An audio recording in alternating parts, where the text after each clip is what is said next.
The birds are singing, talking to us. Wanted to give you an update. Welcome to our little Homestead Heart, our channel. Want to give you an update on the container slash raised bed slash container garden. So now look, I love this, and the reason why I did it this way, why would you make a raised bed just to put your containers in? Because I just wanted it to look nice. I really wanted it to be nice and pretty, and I wanted to, when people driving by, because I live in a community that has HOA, and you know how that is. You know how that is when, if you have ever lived in an area where there is this homeowners association that like to control everything that you do, what you grow, well, not necessarily, yeah, even what you grow, because you can't grow certain size trees. I think like on MI Gardener's channel, he was talking about in his area, because he was in a corner lot, they were trying to control the size of the trees that he planted, and that's not even HOA. But it's like that, seriously, when there is a homeowners association. You have to have tree sizes. I mean, it's absurd, right? But so anyway, I didn't want for somebody to drive by and say, hey, what's all those white buckets just sitting out there for? So I wanted it to be nice and pretty and neat. And this is what it looks like from the road. I mean, it's just, that's what you see, from the road. You don't see the white buckets on the inside. And not only that, it is uniform with my other raised bed. Looks really, really nice and pretty. And that's the way I wanted it. So, to give you this update, what's growing in the containers? Yeah, baby, it looks good. Look at there. Look at there. I got lots of okra in the containers here. Reason being, I am a big okra fan. I love okra. Okra and tomatoes, fried okra, stewed okra, canned okra, you name it. Okra and gumbo. I love okra. Yeah, I'm from Louisiana. We love gumbo. So I love okra. Okay? So I have lots of okra going. That's 1, 2, 3. 1, 2, 3, 4, 5, 6, 7 containers with okra. Now, some of the containers has a okra plant in it all by itself, just one. And then I have some that have 2. And the reason why I did that is because I want to know how the production would be. Planting 2 okra plants in a container versus planting 1.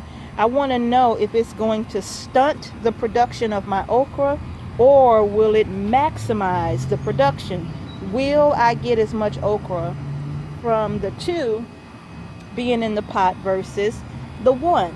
Okay, so we'll see. I just wanted to experiment with that. One thing I do know, you can grow okra in pots, but I wanted to see if I can maximize the space and have more than 1 plant in a pot. I needed to know. So I'm trying it. I know some of you have probably already done it, and you're going to say, oh yeah, you can do it. Or somebody's going to say, nah, you can't. But you know what? I want to try for myself and see. So that's what I'm doing. Now, also, oh look, this okra plant right here. I don't know the name of this okra. I forgot the name of it. It's not the... I think it is the Clemson Spineless. I believe it is. But look at it. It's doing so well. This one and that one. They're both doing very, very well. Now, these right here, I started okra in this container from seed. Actually, I started it all from seed inside and brought it out and transplanted it. But for some reason, the okra plants that I put in this container, they didn't do so well. They wasn't happy, I guess. And so I planted some more seed right by them.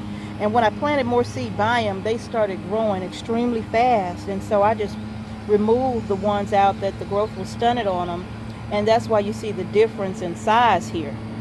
That's why you see the difference in size. Even these back here were started from seed a second time, just because.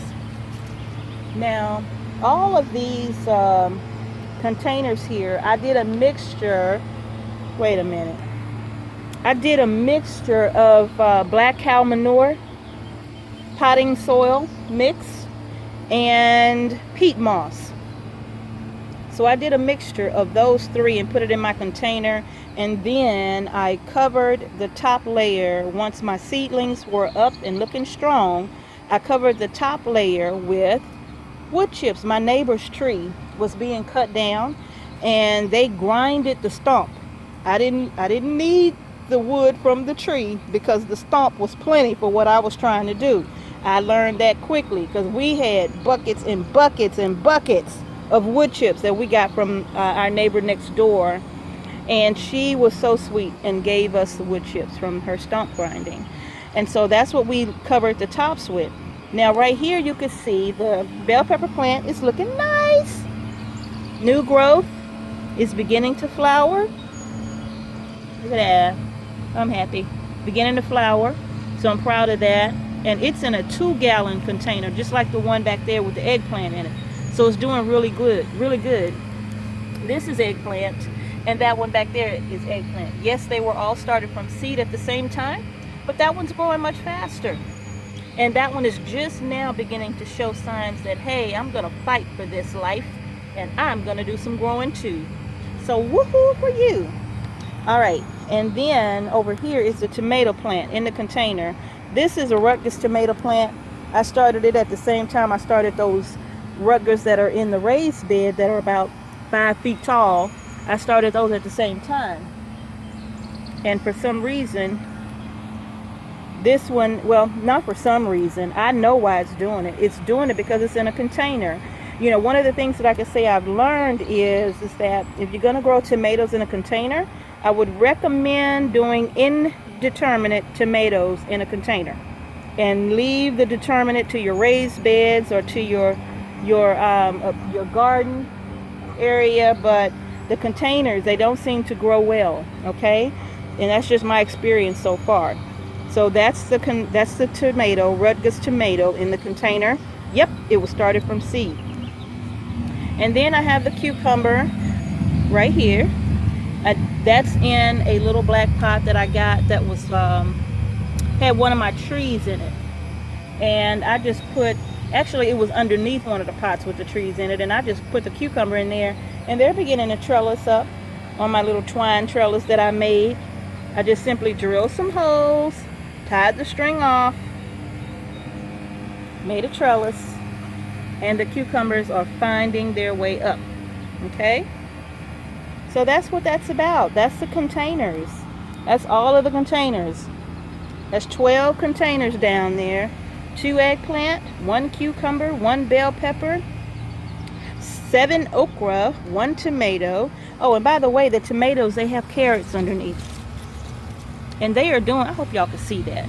But the tomatoes, the carrots are doing really well underneath. And I'll be harvesting those in another, I think, week or 2 actually. And getting those out, hopefully. My little experiment of putting the carrots in the container with the tomato won't affect or hurt the tomato plant in any way. So we'll see.